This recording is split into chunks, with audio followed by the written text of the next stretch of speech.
यौन शोषण दुर्व्यवहार के मामले में संत आशाराम जेल में थे, जमानत हो गई है।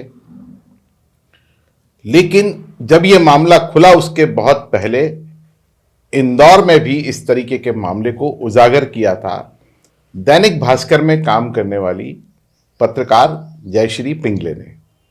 हम उस समय के ताजा हालातों को लेकर के उनसे बात करेंगे कि क्या संस्मरण रहे, उन्हें क्या क्या परेशानियां झेलना पड़ी। जयश्री जी, जब आपने ये स्टोरी की थी आशाराम को लेकर के, तो ये स्टोरी आपको कैसे मिली और इस पर फिर आपको क्या क्या आपके साथ घटनाएं हुई?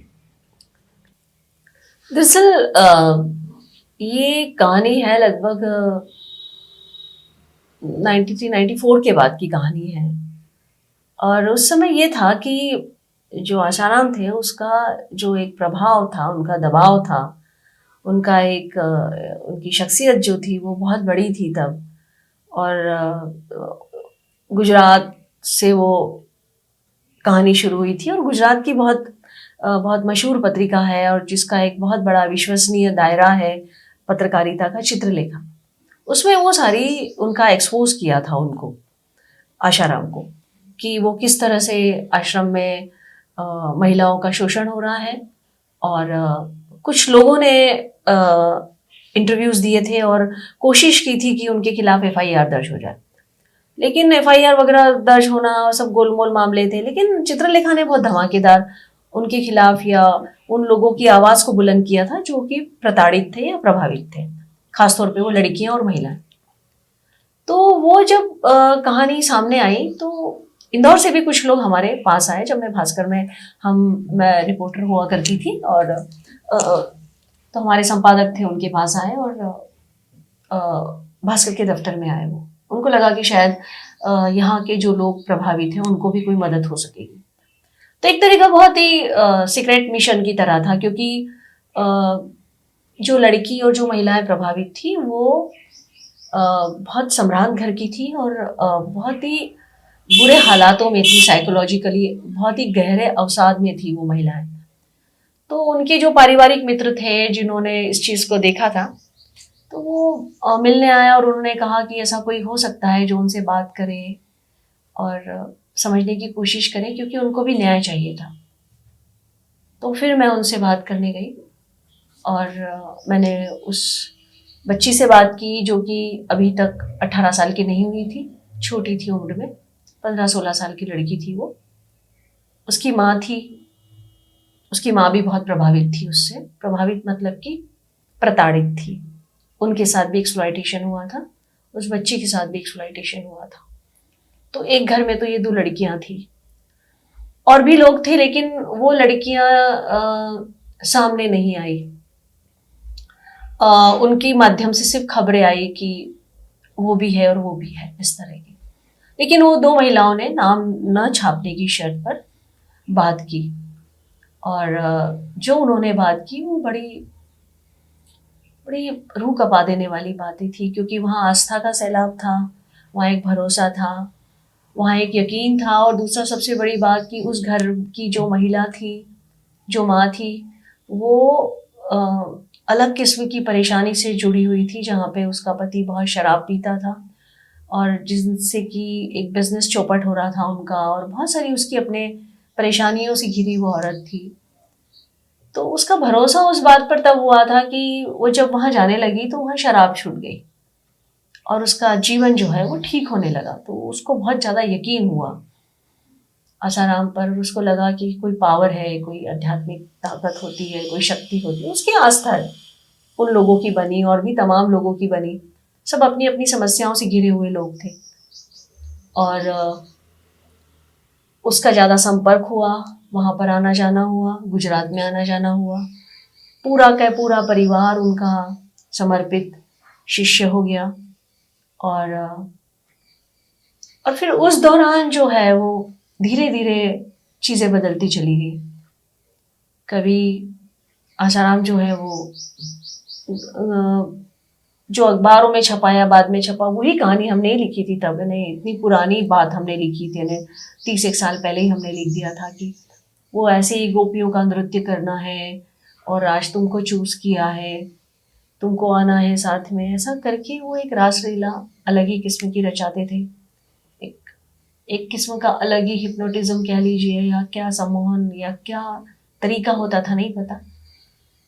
और वो बच्ची बेचारी, पहले तो उसकी माँ हुई, तो उसकी माँ ने तो किसी ने नहीं कहा कहा और उसकी माँ को जब प्रताड़ित हुई और उसकी माँ ने जब विरोध किया कि अब वहाँ नहीं जाना है, उसके बाद उसको पता चला कि उसकी बेटी जो अलग किस्म की एक अवसाद से घिरी हुई, जिसको वो अभी तक भाप नहीं पाई थी, उस बच्ची के साथ तो पहले ही हो चुका है। तो इस तरह की वो कहानियाँ जो है वो हमें उस दौरान देखने को मिली और वो बहुत बहुत पैथेटिक था कुल मिलाकर वो सारी चीज़ को देखना। फिर हमने उसको बहुत विस्तृत तरीके से छापा भी। जी। जब ये स्टोरी आपकी प्रकाशित हुई उसके बाद आपके साथ क्या घटनाएं हुई, क्योंकि ये भी सुनने में आया था कि आपके अखबार समूह पर और आप पर भी हमला करने की कोशिश की गई या धमकियां दी गई थी, वो क्या मामला था? हाँ, वो दरअसल बात ये थी कि अब वो एक संत की शख्सियत में थे, इतना बड़ा आश्रम, इतना पॉलिटिकल पावर और सारे राजनेता उनके आगे पीछे घूम रहे हैं और चुनाव जीतना है तो आशाराम की कथा में नेता जा रहे हैं। तो हमने कई आज भी जो बड़े बड़े पदों पे नेता बैठे हुए हैं, हमने उनके वीडियो देखे हुए हैं कि कैसे वो उनके मंचों पे जाते रहते थे। तो इतना बड़ा आदमी और फ्री की उसके लिए मिल रहा है, आपने आश्रम बना ली है और इतनी पावर इकट्ठा कर ली है सब दूर की, और पूरा के पूरा समाज, पूरा के पूरा कुनबा जो है वो एक तरह से फॉलोअर है। तो एक अलग ही शक्ति थी जो कि किसी भी धर्म गुरु की होती, उसी तरह का था उनके साथ भी पावर। तो छपने के बाद निसंदेह जो उनके लोग थे वो, उनके लिए भरोसा करना बहुत मुश्किल था। और यूं भी किसी स्त्री की पीड़ा पे पूरा समाज कभी इकट्ठा हो जाए, ये बहुत मुश्किल होता है। ये बहुत पितृसत्तात्मक समाज है जहाँ पर स्त्री जो है वो अपनी पीड़ा को या तो व्यक्ति नहीं करती, और अगर व्यक्त कर भी दे तो उसको कोई सपोर्ट नहीं होता है। ये हमने कई कहानियां देखी हुई है। तो ऐसा ही माहौल था, जैसे कि अभी भी लोग यकीन नहीं कर रहे हैं, वो इतनी बड़ी जयपुर वाली या जोधपुर वाली जो घटना हो चुकी है उस पर भी अभी भी लोगों को यकीन नहीं है कि ऐसा कुछ हुआ है। अभी भी उनको वैसा ही सम्मान और पूजा और सम्मान आ जाता है। तो वहाँ उस वक्त तो बहुत ज्यादा था, और उस वक्त तो पुलिस एक्शन ही नहीं ले रही थी कुल मिलाकर। आज तो भी पुलिस प्रशासन ने एक्शन लिया है तो वो इम्प्रिजनमेंट हो गए थे, है ना, कितने साल, 10 साल, कितने साल रहे प्रिजन में। तब तो ऐसा कोई सीन ही नहीं था, आराम से वो तो अपनी कथा प्रवचन पुराण कर रहे थे, जो भी कर रहे थे। तो उसके बाद बहुत एक हंगामा हो गया, सारे लोग अपने ट्रक वक में आ गए थे और उन्होंने भास्कर के बाहर काफ़ी कुछ हंगामा मचाया और अखबार की प्रतियां जलाने की कोशिश की और बहुत कुछ करते रहे वो लोग। फिर अलग किस्म के टेलीफोनिक थ्रेट होते रहे, वो भी एक हुआ। हमको प्रशासन का सहयोग लेना पड़ा व्यक्तिगत तौर पे, मुझे भी, और बताना पड़ा कि फिर उस वक्त के जो पुलिस प्रशासन के बड़े अधिकारी थे, प्रमोद फड़लीकर थे तब, फिर उन्होंने उन लोगों को जो उनसे जुड़े हुए लोग थे उनको बुलाया और उनको काफ़ी कुछ चेतावनी दी उन्होंने, और काफ़ी कुछ स्ट्रिक्ट एक्शन लेने की बात की अगर इस तरह की कोई चीज़ होती है तो। और कुछ समय ज़रूर तनावग्रस्त रहे, पर प्रशासन की दखल से और प्रशासन के प्रभाव से, क्योंकि उस वक्त का प्रशासन बहुत दबंग हुआ करता था, उसके काफ़ी सहयोग से फिर हम उस चीज़ से निजात पा सके। जी। इस स्टोरी को करने के बाद, क्योंकि जाहिर था कि धमकियां आएंगी, हमले किए जाएंगे, आपके परिवार के अन्य सदस्यों की मनोस्थिति क्या रही उस समय और कैसे उन्होंने उसको मेंटेन किया या उस समय को निकाला, गुजारा? एक तो अच्छी बात ये थी कि उस वक्त मोबाइल नहीं थे तो ये दिन भर का जो तनाव रहता है मोबाइल का कि कॉल आ रहा है या कोई आपको एक्सेस कर रहा है, तो ये थोड़ा सा कम था। टेलीफोन भी कम होते थे तब। माहौल जरूर था, पता जरूर था कि कहानियां जो है वो कुछ दबाव प्रभाव में चल रहा है, थोड़ा सा स्ट्रेस लेवल जरूर था। निसंदेह मैं लड़की हूँ, मुझे भी था, और मैं जब चूंकि अपने 2 व्हीलर पे जाती थी ऑफिस और आती थी तो कुछ दिनों तक मेरे साथ में घूमने के लिए एक सिपाही भी था, जो कि पर मुझे मेरे साथ ऐसे सिपाही विपाही लेके चले, मुझे थोड़ा बहुत और लग रहा था, क्योंकि मुझे लगता था इससे ज़्यादा तनाव बढ़ रहा था। ऐसा लग रहा था कि मैं सहज नहीं हूँ। मेरे घर में भी फिर एक अलग किस्म का माहौल बन जाता कि ये क्या सब हो रहा है।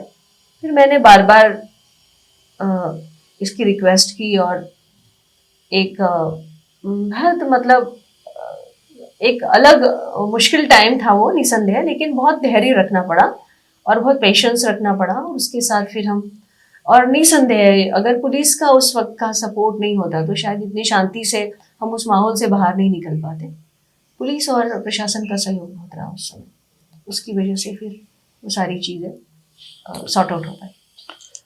आप देखते रहिए खबर नेशन। हम ऐसे ही मुद्दों के साथ कि पुराने समय में किन स्टोरियों को प्रमुखता के साथ प्रकाशित किया गया, उनके साथ क्या आप बीती रही, अपने पत्रकार साथियों से चर्चा कर हम आपको अवगत कराएंगे। आप खबर नेशन यूट्यूब चैनल को सब्सक्राइब कीजिए, लाइक कीजिए और शेयर कीजिए।